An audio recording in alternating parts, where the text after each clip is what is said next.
Okay. Okay, so we'll get started. Hope everyone is okay. Thank you for joining our webinar today.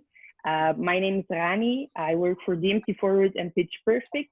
For those who don't know yet, Pitch Perfect is a sales office towards mainly towards hospitality and tourism sector. We have partners being hotels, destinations, convention bureaus, and many more. And next to that, we have DMC Forward, which is a representation office towards DMCs worldwide. And we have today two partners who will explain you a little bit more about Valencia. But before I introduce our two partners today, I would kindly want to ask you to mute your microphone. That way it's just a little bit easier. And also, should you have any questions, please use the chat and then we will answer your questions at the end. Well, let's get started. Today, we'll talk a little bit more about, there we go, Valencia. And our two partners for today are Manuel, the head of Valencia Convention Bureau, and together with Frederick, director of Event One DMC. So let's get started. Okay, so first of all, I would like to thank you, Pitch Perfect, for organizing all this for us. I think it's a great opportunity. And thank you everyone for showing up and paying attention to our presentation. And then we will be happy to answer your questions once we finish.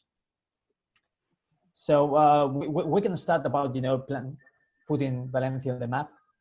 I think not everyone knows exactly where Valencia is located. It's quite easy, to be honest. Did you listen to it? Anyone is speaking? Okay, sorry. So Valencia is located 400 kilometers south of Barcelona and 350 kilometers east from Madrid. If you make a triangle, Valencia will be in the south corner. Fred, you want to add something about your offices here? Sure. Well, hello to everybody. Thanks for Rani to invite us and to organize this meeting. Thanks for being there. Anybody knows about Valencia or has been there already? That's probably something important to start with. All right. Two, I thought, or three people. Okay, good. Well, yeah, Valencia is a Mediterranean city. We'll go on a short description. We will not go into details. If anybody has asked us questions or whatsoever in terms of exact capacities and locations or even a request, you can obviously send us an email afterwards, and we will be glad to send you all the detailed information. We will go over something very standard, just for you to have an idea about the city and about the possibilities we have.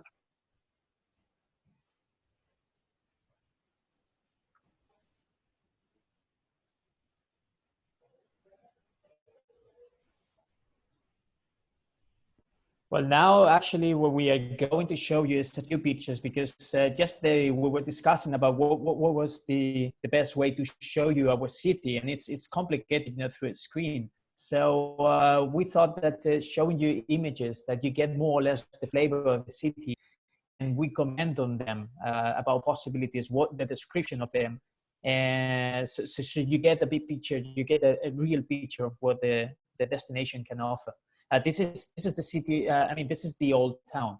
What you see in front of you is the cathedral, the basilica, and this is the very foundation of the city. It's actually one of the nicest places you can go in Valencia. Absolutely. The city is divided in three parts. Actually, we have El Carmen, which is the old town. It's 7 kilometers away from the sea, from the coast. Questions of the security questions to be hidden from the coastline. So that we have these three parts. There's Old Town, El Carmen, we just saw. There's a cathedral and a very typical and a nice old town. and then it's linked to the sea by a park, which is El Turia, which was a river and has been changed, transformed into a huge park with different areas and different ramos. So a lot of sport is happening there. We have also possibilities to make small events there or big events whatsoever in the City of Arts and Science, which is located at the end of the Turia Park, and which is a huge infrastructure. I think it's the next slide, from Santiago Calatrava. You probably know or have heard about the architect. He's a Valencian architect. He's our star architect, also one of the biggest Spanish architects. Designing, they have made the Ground Zero station, the new Ground Zero station in New York, which is a metro station, and some different buildings in Belgium and in Switzerland as well. So it's an amazing setup. Rani, I think if you change slide, we will see it.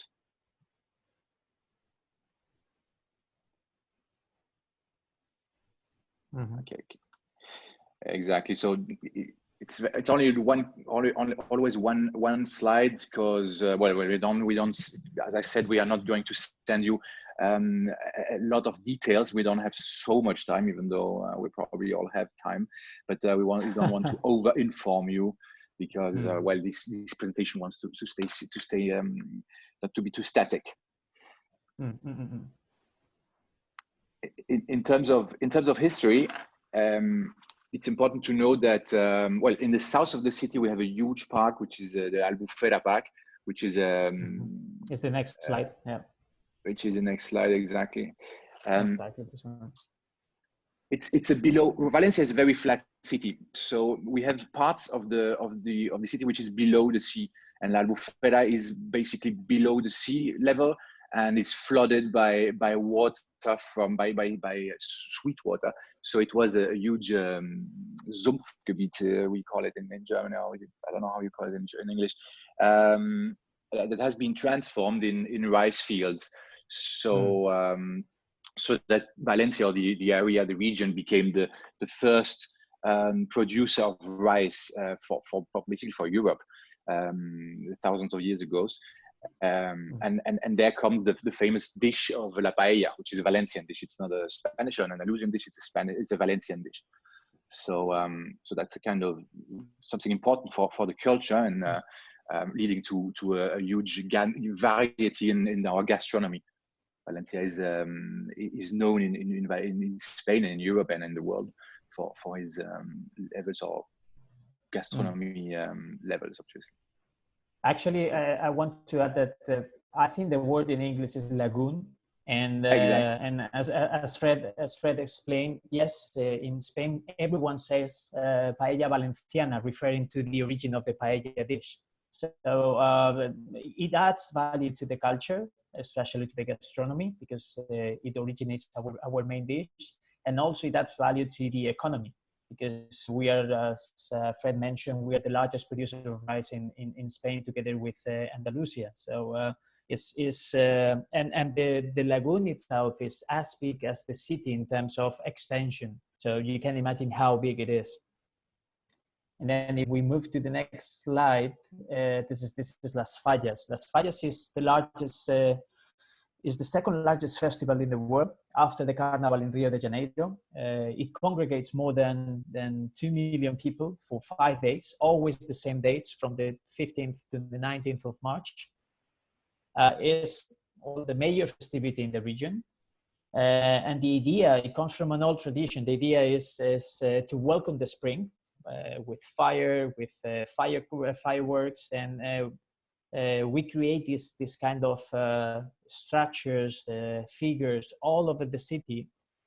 Some of them are very, very high. Some of them are as high as a regular building with apartments, more than 30 meters high.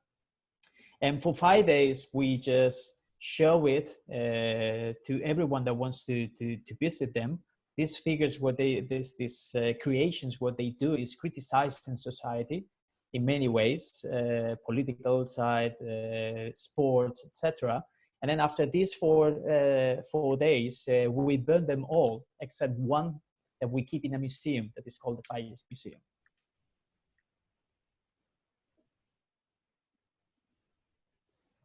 Fred, do you want to add something? Absolutely. No, we move forward. Well, no, absolutely, very clear. Valencia started to become to have a point in the map of Europe about 10 years ago. Many people didn't really know about the city. This happens through obviously the government, which is leading and try to position the city in the MICE world or in the tourism world. The Costa Blanca is very known and all that, and Benidorm and south of Valencia, but the city as itself was not enough known. So circumstances like the America's Cup that came to Valencia, which is one of the biggest race or sailing regatta in the world, and the oldest, was won by Alinghi. So that the cup was brought to Switzerland, but Switzerland has no sea, so they had to have an alliance with another harbor, with another city, and chose Valencia to host this huge competition for two. The competition takes 4 years, or it happened every 4 years. So we had 2 editions of the America's Cup, the 32nd and the 33rd. And well, it was a very big event that positioned the city into Europe and into the world. That was basically one of the biggest events we had in terms of MICE and opening a bit of in terms of international sport events. Afterwards, we had the Formula One also. In this picture, just before we change the slide, you see the harbor. You get an idea about the size of the harbor. Also, the Veles events is the building in the middle. It was the base for Ecclestone during Formula One. I will talk about that afterwards. And on the top left corner, you see the Las Arenas Hotel, which is our biggest 5-star hotel, with 253 rooms. And well, different changes also, because this picture is 10 years ago, so 10 years old. So buildings have been refurnished, changed, and the whole setting has been transformed. We have a beach club now, which is located on the beach next to Las Arenas, which is a very fancy location. And well, this is the third phase of the city I wanted to talk about. The first one was the Carmen, the old town, the Turia, which opens the whole city like a Pullman, and then the harbor, which gives us a lot of space and a lot of infrastructure for any type of below or the line events as well. So yeah, the next slide. I don't know if you want to add something, Manuel.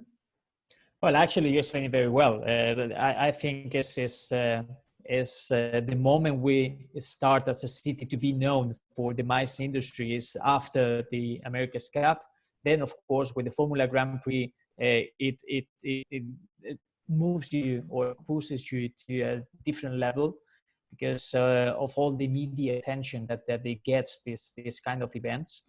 And since then, I can say that the city transformed. I mean, we invested a lot of money in the marina. We opened new hotels, and the city as it is now. I mean, the composition of venues, hotels, kind of incentive activities, etc. It comes from that moment. And then with Formula One, it lasts for 5 years, if I'm not mistaken. And after this, of course, you have to pay a canon, etc. So it's complicated to retain it, but we got the most out of it. Sorry, Fred. Absolutely. Oh, absolutely. We have a Formula One circuit, which is very known from the Formula One teams, which is close to the airport. Important fact also is that the airport is only 15 minutes away, 20 minutes by bus probably from the city center. So all the distance are always by bus or by car between 15 and 25 minutes if you go to a location which is a bit outside. So in terms of transfers, that's something that must be said. And the Formula One racetrack we have, which is GP racetrack, and it's fixed. It's close to the airport, very next to it, where we host the GP, the moto, so motorbike GP every year, and where a lot of Formula One is been training, and DTM races and so on is happening there. Also, in German industry or car industry is testing cars there quite a lot over the years, so it's quite an expensive venue. And on the other side, we had the Formula One, which was hosted on a street circuit, we call it, because it was it is still there. It is in the harbor, on the slide I showed you before. So it is it was like in Monaco. It's a street circuit, an urban street circuit. So that's an important fact just in terms of history. It's a nice setting to see, just to have a walk or whatsoever. It's just quite interesting, and it positioned us on the European map. So yeah, talking about accessibility. And now, yeah, I mean, the moment we stop because of this coronavirus, what we had is this picture. I mean, more than 80 international destinations flying to Valencia. Every single hub within Europe has regular flights to Valencia. You name it. I mean, Brussels, Frankfurt, London, Paris. With flagship companies, and besides that, you also can reach Valencia by flying to a different destination or combining two destinations. In this case, Madrid, for instance, you fly to Madrid and then you can get to Valencia in just 90 minutes by taking the AVE. The AVE is the high-speed train, the name of the high-speed train in Spain. So there are a lot of possibilities to reach in Valencia from any single part in Europe.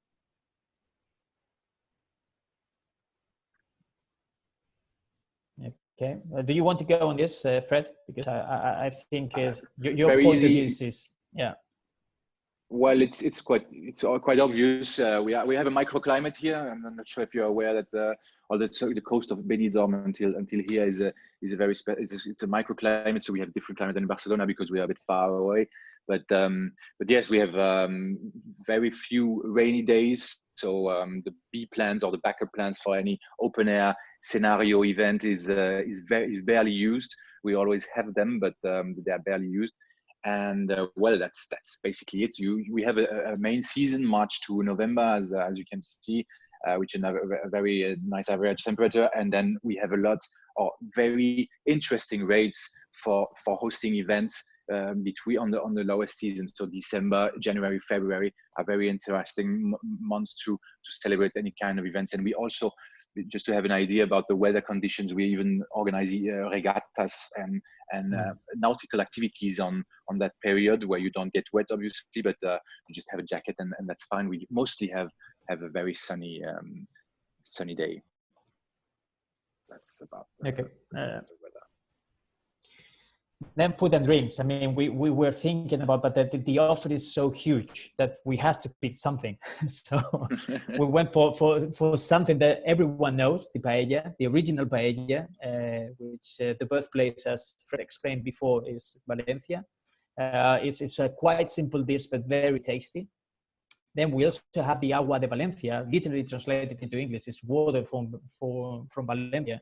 But it's actually a cocktail composed by, the ingredients are champagne or cava, Spanish cava, then orange juice, then a couple of different liquors and sugar and ice. It's very fresh, it's very tasty. And we do incentives related to this. I mean, you can go to the orange plantations, then you pick up the oranges, then you squeeze, and then you get the fresh orange juice, and then you prepare the coffee with a teacher. And then, of course, the Mercado Colón is one of many locations, of many restaurants that you can find all over the city. We picked this one especially because of the design of the containment, of the building. It's an old market. It's no longer a market as we know it, with fresh, food and meat and fish and things like that. It's nowadays reconverted into a place where people go, to have a coffee, to go to a restaurant. And it comes from the beginning of the 20th century.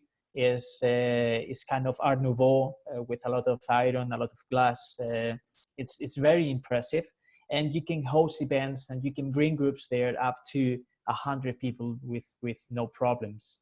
Fred, do you want to talk a bit more about this location? Well, you said it very clear. We have a lot of things in different locations. The Mercado Colón is an old market. We have another, the Mercado Central, which is the central market, which is still active. But we can also transform it into an event location. We have done dinner there for 300, 350 people people. So it's in the market hall. So we even open some of the stands to bring life into the market hall, because at night obviously a market hall is quiet. But there are also possibilities in that direction. And obviously the paella is also combined with workshops. We can do paella cooking activities where you cook a paella with 10 people or 8 people probably in the team, for up to 400, 500 people without a problem. So even more probably. Even that activity we can do indoor in case of bad weather, in a huge old Masia, which is now still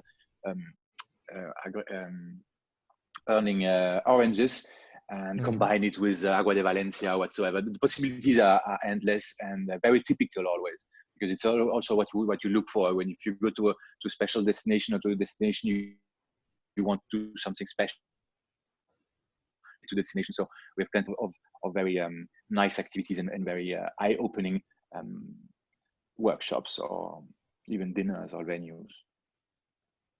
Mm-hmm.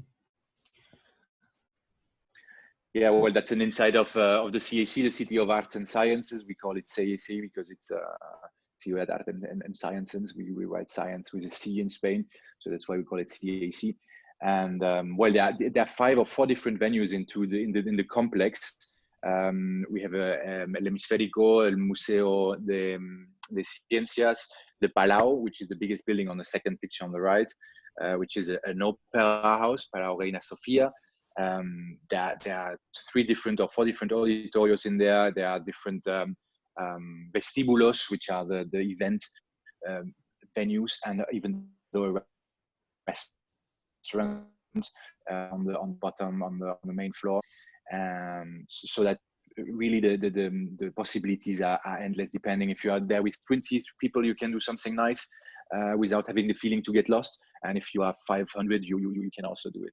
The Hemispheric on the first picture hosts until 800 people in 2 parts of this oval. So yes, also here, if you need any special data or any special numbers in terms of capacities, just let us know and we will get back to you with plans and whatsoever. Oh, I mean, Fred explained very well. The City of Arts and Sciences as a complex is composed by different buildings. You have a lot of options for meetings, for shows, etc. And I would say it's like the place to be. If you come to Valencia, it doesn't matter if you come here for leisure, or tourism, or MICE business. You end up sometime at the City of Arts and Sciences. And well, just as a reminder, because Fred explained it before, but it was designed by Santiago Calatrava. It's like his masterpiece.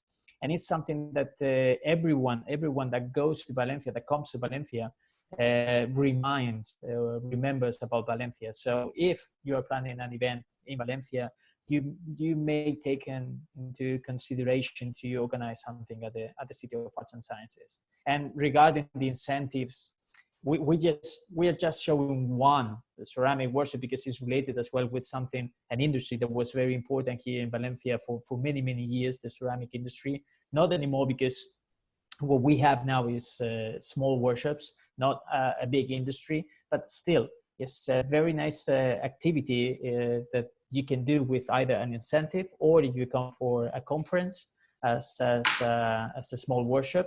And it's very typical. But as I said before, there are endless possibilities related to gastronomy, related to culture, related to other things connected to our destination. So this is just an example.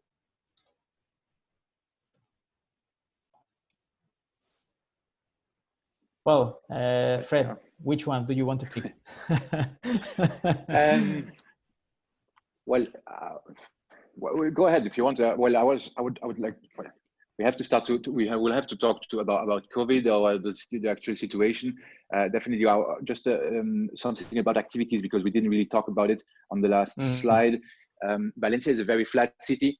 as we said, so that basically the first and it's the first activity we most do, and it's the cheapest one, if you want to say that, bring it that way, is a bike tour.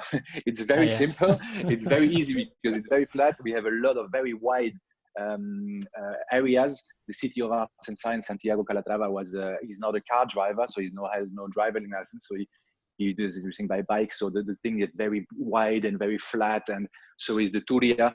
So that that is basically the best selling activity, and it's and then we have plenty of other activities related to motorsport. We have different circuits, 3 different circuits, the Albufera, obviously, all these workshops, and architectural tours, Segway tours, whatever. We'll integrate in the program depending on the time you have or the schedule you are looking at. So just to close on the theme of activity and incentive, without even talking about everything which is nautical. So when it's getting warmer, you have all these beach games area whatsoever, jet ski and so on, like regattas, or we have different catamarans, big sailing boats, and so on and so on. So just to make clear that everything is available here, and more information about that by email if needed. Just to start to this slide, the what I've heard in the different webinars we have been going over the last few weeks is, and when we ask what we've learned or what we see in the future regarding events or incentive, it's what somebody said yesterday in Paris. We will have to go on sensibility. The sensitivity way is going down, so this wow effect is not needed anymore. In the future, we expect to go back into our roots, and to look to simplicity and to what really matters, and that's going to be applicable, to my mind, also to activities and to programs. So things like nature and sensitive events, like just a simple bike tour can be a very more than enough for any activities. That's kind of what I've heard yesterday. Manuel, well, actually, I would say that what we learned that home office is possible more than ever. And another thing is that we are missing the social interaction, this face-to-face. This is something that is the core of our industry. Meetings industry is a place where you meet other people. So what we have been, hearing in different webinars and also talking to our members is that there are like short-term, talking until the end of the year, where of course smaller events, no more than 50, 100 people will be allowed in depending on the country. Health and safety are on top of the list.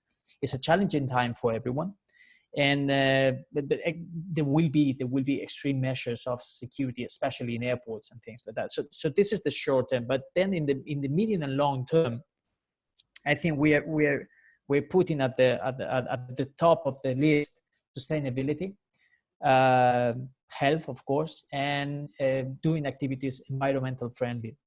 Because somehow this pandemics is related to pollution, is related to globalization without control, etc. So these are like the trends most of the experts were pointing out. Of course, it will increase the cost in some events, because if you are not allowed to give a buffet, you have to put more staff in order to serve everyone on the room. And then, of course, medical staff. Well, by law, more than 500 people, 400 people, if I'm not mistaken, you need to, or you must have a doctor. I think these measures will go up, and doctor, ambulance, things like that for larger events will be mandatory, with extreme measures. And of course, the use of technology in order to give more, the confidence to those who attend an event, in the sense that technology can allow you to remind people to wash their hands, to keep distance, to to scan themselves to check if they have fever and things like that. So it's a challenging time. that we are learning every single day. We're learning more and more. But I think in the end, the meetings industry will revive, and then 2021 onwards, it looks promising. Looks promising. And then about the destination, and then we end up, and then you have questions. Oh, okay. We only have 4 minutes, right? Okay, so we stop here, and then you can ask the questions.